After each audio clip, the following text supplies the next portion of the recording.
It's Mondo Cool.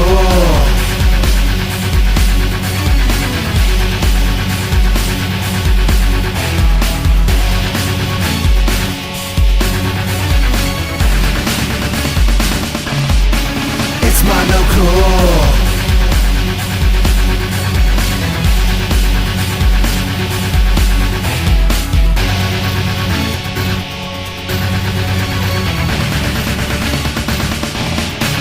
It's Mondo Cool.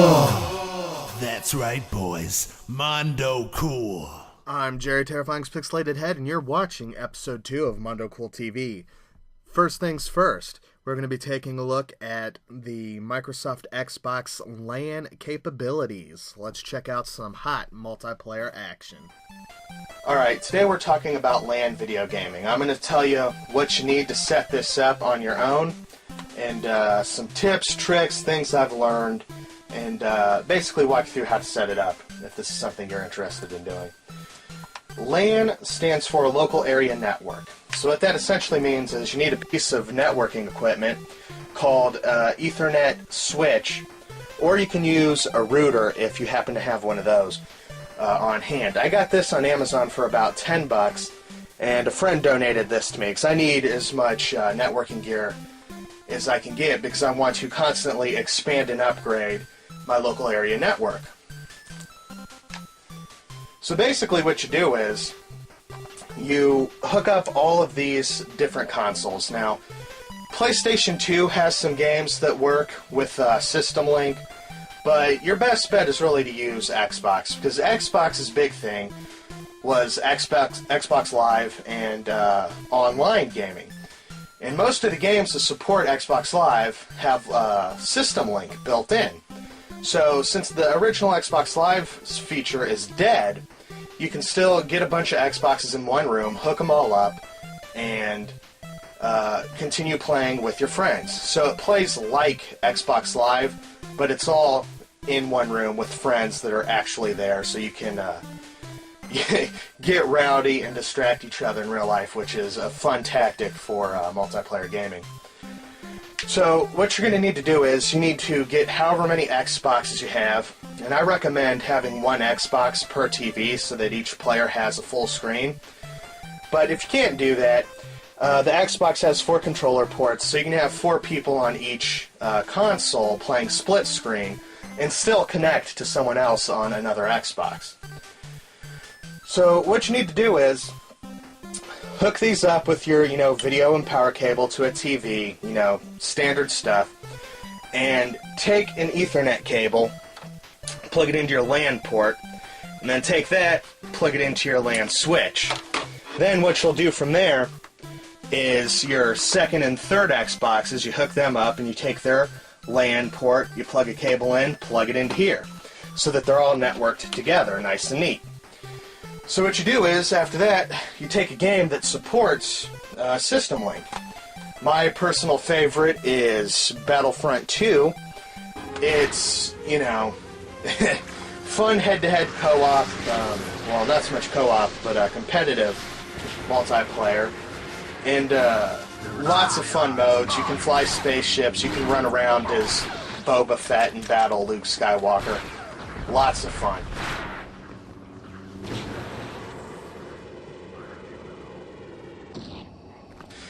In a moment. Now, these 3 Xboxes that I have here, you'll notice they have name labels on the front of them. And that is because I have these all soft modded. So I've got custom firmware running on here, and those names match up with the home screen from each Xbox. So I've got them all nice and labeled. I've also upgraded all the hard drives, and this is something I recommend if you're going to get into LAN gaming. Now, what they would like you to do back when all being sold new, you would need, however many copies of the game running on each Xbox. Instead of doing that, I've soft modded it so that you can copy the game to the hard drive. So each one of these Xboxes has an upgraded hard drive. Most of them are around 200 gigabytes, and that's more than enough room to copy, 15 games at least, with plenty of space left over. So each one of these Xboxes has the same copy of this game copied to the hard drive. Now, the additional benefit is the load times are a lot faster since it's running off the hard drive instead of running off of a DVD. And when you fire these up, I've got the names matched to the custom firmware that this is running, and I've also got like the profile for each, you load up Star Wars Battlefront, the profile matches the Xbox that it's tied to, so it's something that I do just to stay organized. Also, the original hard drives, the hard drives are locked to the console that they come out of, so it also helps me keep track of the original hard drive. So should something happen to the upgraded hard drive, I can put in the original hard drive and I'll be able to tell because I've got everything nice and labeled, and I will be able to recover that Xbox, make another clone of a new upgraded hard drive, and be good to go. So everything that you'll need is you'll need however many Xboxes, a TV for each Xbox. You'll need lots and lots of Ethernet cables. I bought a lot on eBay for 10 6-foot Ethernet cables, as well as a couple of longer Ethernet cables. I've got a couple of 50-footers just in case, because I've been taking this over to my brother's house to set that up in his basement and play games with my nieces and nephews and brother and everyone. And we'll also be taking a look at a little bit of footage from that. I also have a bunch of power strips, and I've got multiple routers and Ethernet hubs. And what I also like to do, all of my accessories for LAN gaming, I keep right here in a big old bag. So inside of this bag, you've got Ethernet cables, video cables, Xbox controllers, extra of these things, and this is where I keep my Ethernet switch and router. So that makes setting all this stuff up a snap. Again, one of the things I do personally for, organizational purposes. Yes, that's everything you really need to know. I recommend the Xbox because there's a lot of PC games that are popular for LAN gaming. Games like Halo 2, Counter-Strike, Mech Assault, Crimson Skies. I've got copies of those games on each one of these Xboxes. So it's very convenient not having to swap discs and not having to buy 12 copies of the same game. That would be a pain in the butt. So that's pretty much everything you need to know about LAN gaming and how to set it up. And if you've got any questions or comments, if you're watching this on MondoCoolcast.com, just in the comments section, leave a comment and I'll get back to you in the comments section. And if you're watching this on TV, go ahead and send me an email at mondocoolcast@gmail.com. Send me an email at mondocoolmedia@gmail.com, and I'll get back to you. For articles relating to Xbox LAN gaming and how to mod it, you can check out my website, mondocoolcast.com. I've got tutorials and links to all the files you need to modify and upgrade your Xboxes. And yeah, that's everything you need to know about LAN gaming. This is an actual LAN match in progress with my brother's kids. I was originally going to just play the game with my nephews, but my niece popped up and, to keep her distracted, yeah, here kid, here's a controller. And that went about as well as you expected. She's the youngest, so she died a lot. My older nephew, he actually whooped up on everybody's ass, and that was just pretty bad.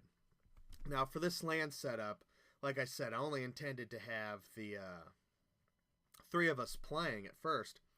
So there's 2 Xboxes set up and Xbox 360, which if the 360 is backwards compatible with that game, it should work. At least it's worked for me. So there's my oldest nephew whipping up on everybody's ass on the 360, which is, the console that's hooked up to that TV, and it was way too much of a pain in the butt to get to the video inputs because of how it's mounted on the wall. So, yeah, we just went that route. So when I was actually playing, we just, did split screen, and I played on the bigger TV.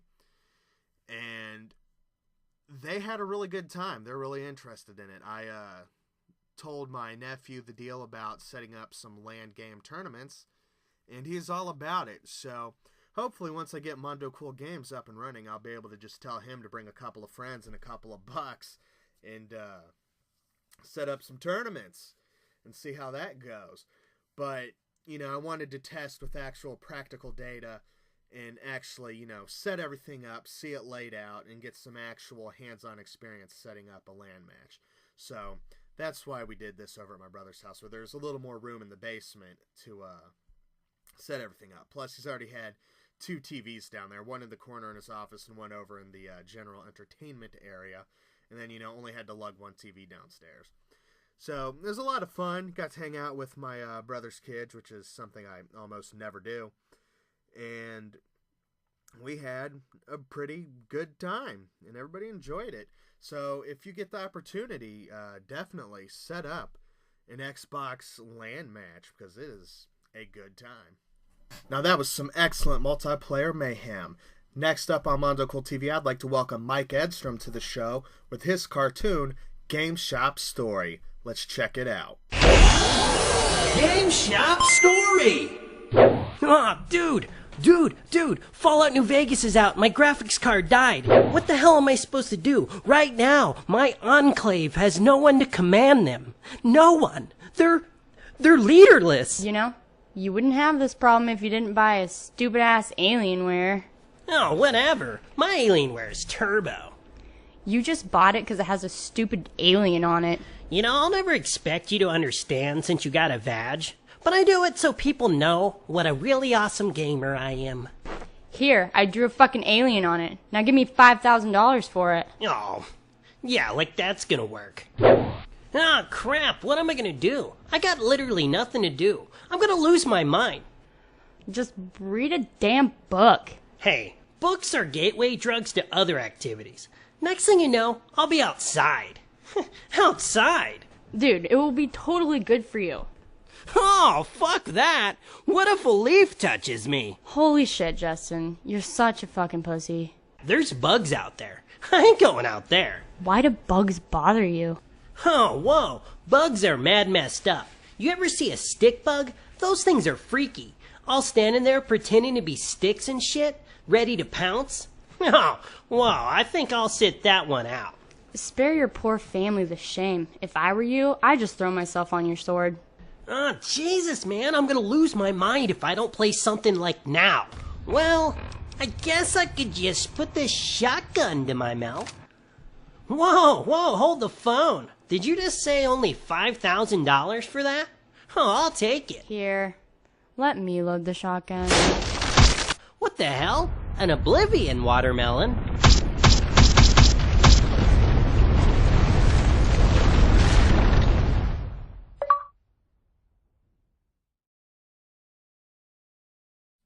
What'd you think about that? That was a top-notch cartoon.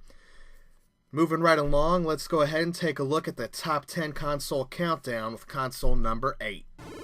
Number 8 on the console countdown is Microsoft's Xbox. In November 2001, Microsoft released the Xbox, earning its place on the top 10 countdown because of its solid library of exclusives. There's no question about it that the PS2 won that generation, as it's still selling very well 11 years after its launch. But the Xbox came out swinging with a heavy hitter, Halo, which pretty much built their success early on, and is still a top-tier gaming franchise in today's market. The Xbox does not have built-in DVD playback, but if you bought this kit, which came with the infrared sensor that you plug into a controller port, and this DVD remote, it would allow you to play DVD movies. Now, the reason they did this is so that they wouldn't have to pay a licensing fee on every Xbox. they bundled in the licensing fee for when you bought this. So it's kind of a clever workaround. A little bit of legal chicanery. Yeah, one of the reasons I love the Xbox is because of the game selection on here. I bought my Xbox specifically to play games like Morrowind, Star Wars Knights of the Old Republic, Shenmue 2, and many other classics. Now, there's another segment of this episode where I talk about LAN gaming, local area network gaming, and System Link, which is another thing that's very cool and is done best on the original Xbox. There's tons of PC ports of multiplayer games like Counter-Strike, and of course Halo 2, Star Wars, Battlefront, and Battlefront 2. Excellent games to get together with some buddies and network your consoles together and whoop up on each other's asses a little bit. This is the original controller, the Duke. Now, this is a big, beefy controller. Pretty much the nicest thing I can say about it is I like the D-pad, because your thumb fits right in here, and it makes for a more accurate menu navigation. The biggest problem I have with the Xbox's controller is I'll be going through a menu or something, and I'll inadvertently hit left or right, just because of the way the D-pad is a disc. But I seem to not have that problem with this controller. I also like that the start and select are down here. The only real problem is these two buttons really should have been tossed somewhere up here. Don't know why, but this is what we had to put up with at launch. But this quickly went away and was replaced with the Xbox Controller S. And this is much nicer feel in the hands. These black and white buttons are okay, but I really think this should have been more styled like a Saturn controller and had the 6 buttons right here, and it would have been fine. And then kept the start and select in the middle. But what are you going to do? It was Microsoft's first attempt. They really nailed it with the Xbox 360 controller. That is a very solid controller. The other thing, the reason why I had to restructure my list and add the Xbox 360 is because of the soft modding scene. And there's so many cool things you can do with an Xbox when you modify it. But keep in mind, a lot of the popular things people do are illegal. So, at your own risk, you know, look into it, see if that's something you want to do. That's your call. But it is possible to modify it to where you can copy games that you own onto the hard drive so that you can play them off the hard drive with faster loading time. You can also install emulators and run homebrew applications. Probably the coolest thing you can do is download a program called Xbox Media Center. It will allow you to play video CDs, DVDs, any file format I've ever seen that I've downloaded. Xbox Media Center has played flawlessly. I've got network storage, and on that network storage I have DVD ISOs and other videos and music files that I've downloaded. And we'll go ahead and take a little bit of look of Xbox Media Center in action, just to get a feel for, you know, what it is. And yeah, so if you don't have a Microsoft Xbox, go out and buy one. You can get them for about $30 used. And there really are some good games. The Star Wars Knights of the Old Republic, if you like BioWare RPGs, if you're a fan of Mass Effect, you will probably love Knights of the Old Republic. They play very similarly. I bought mine specifically for Morrowind, which is an amazing game, and I've sunk countless hours into it. So, that is why Microsoft Xbox has earned its place as number 8 on my top 10 console countdown. That's one sweet video game console. Let's check out one of my favorite Xbox games, The Elder Scrolls 3 Morrowind. This is Morrowind for the Xbox. This is the Game of the Year version, which has all of the extra download content and stuff on the disc. A lot of people will tell you right away to go out and get the PC version because you can add mods like the Better Bodies and Better Faces mods, which is good advice, honestly. If you like PC games, get the PC version.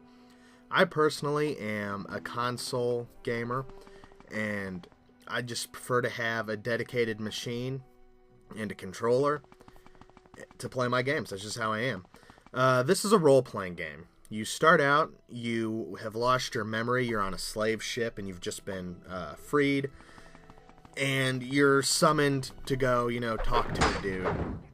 You're instructed to go bring him a package. And if you do, that puts you on the quest for completing the main storyline of the game.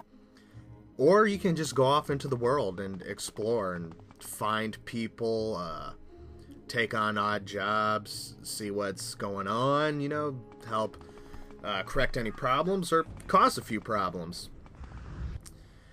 The biggest complaint right away is the combat, which here my character's leveled up and is pretty good at using a sword. So I can pretty much just blow through those angry elf people and take them out without too much trouble. Early on in the game, though, when your character sucks at using any weapon, you'll get very frustrated because you'll be trying to attack them, and you'll see the sword connecting with their face 1,000 times, but it won't do any damage, and you have missed. And it's like, whoa, wait, what's going on? And that's just because your character sucks. Basically, every time you hit the attack button, the game rolls an imaginary die and determines the odds of you hitting them. And one of the first quests you'll pick up is clearing out some rats for Elf Lady. And you're like, yeah, sure, man, I'll take this stick and I'll go kill those rats. You go upstairs, and these rats are the size of a golden retriever, and they mess you up something bad. And you're just wailing on their faces with whatever crude weapons you have, and nothing happens. And it's very frustrating. And I don't care who you are and how bad at sword fighting you are, but if you take a sharp piece of steel and drive it through an animal's head, it's going to die 100% of the time, regardless of your ability to fence or duel or whatever. It's, if you see the sword going through the enemy's skull, it's going to kill it every time. So that's one of the things that turns people off. They fixed that in Elder Scrolls 4 Oblivion. But beyond the combat, I think Morrowind is the better game. The factions that you can join, the Thieves Guild and all the different guilds, you can't join all of them. They're warring factions and they don't necessarily get along with each other. The world feels a lot more organic and alive and lived in. I just didn't like the fact that you could go through Oblivion and join every guild without, any problem and complete all the missions. I mean, yeah, I liked going through and completing all the missions, but it just makes more sense in Morrowind where it's a little more restricted. The characters actually look different. Like, the lizard people actually look a little more lizardy in the Morrowind version. Or in the Morrowind game. And the world looks different. Like, everything in Oblivion just looks like middle-aged Europe, castles, and all that. Morrowind's a lot more fantasy. Has a more fantasy-driven visual style. And my character is an orc. So he's not exactly great with magic, but I've learned a couple spells, so there's a little bit of leeway there. So I taught my guy how to fly to make travel easier, because following the path, true, you find a lot of quests and encounter a lot of non-player characters, but it's tough sometimes. Sometimes you want to complete a mission, you want to go from point A to point B without any hassle. So teaching your character how to fly and is super helpful. Now this mission I'm doing right here is basically a babysitting mission. I have to get that character from point A to point B, and the AI of the other character sucks. Like, half the time they get stuck on a rock and they're just like running into this rock, or the first enemy they see they run off towards and get killed by. So generally on these kind of missions, you got to scout ahead and kill everything in the path. That's one of the things that also sucked about Oblivion, that you couldn't fly. That's kind of a bummer, because it's clearly the best way to travel in Morrowind, is just teaching your guy how to fly. That's, even if you're not a magic user, I recommend learning a fly spell, and yeah, doing it, man. Flying is awesome. Gets you across the map a lot faster. You can build your character however you want. If you want to be a thief or a fighter or a magician, you can develop all those skills and, be really good at stealth killing, or be a pure magic user. Like I said, I prefer, swinging away with the sword and having a few convenience spells. It doesn't hurt to have a heal spell, and everybody that plays Morrowind, you definitely need to learn how to fly as soon as you can. The story of the game is delivered through those text boxes. There's just little phrases that the characters deliver every now and then, which are pretty inconsequential. So you read the main text, and then on the right in that pane, you select what you want to ask about. So it's a little clunky, but it gets the job done. And I find that since the whole game is reading anyway, I like to pick up the books and learn about, the backstory and the richness of the world. There's so many quirky little books. And occasionally you pick one up and it gives you a skill bonus or, a point or two towards your skill levels, which is cool. You have a little journal that you can bring up whenever you want to see your status on various quests. That thing is definitely clunky.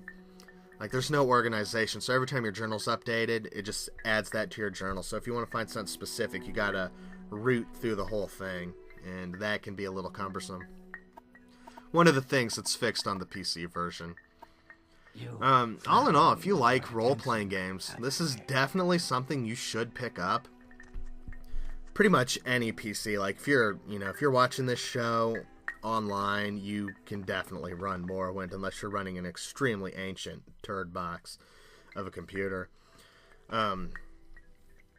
So you don't really have to worry about system requirements. Like, if you've bought a computer in the past 5 years, you can definitely play this.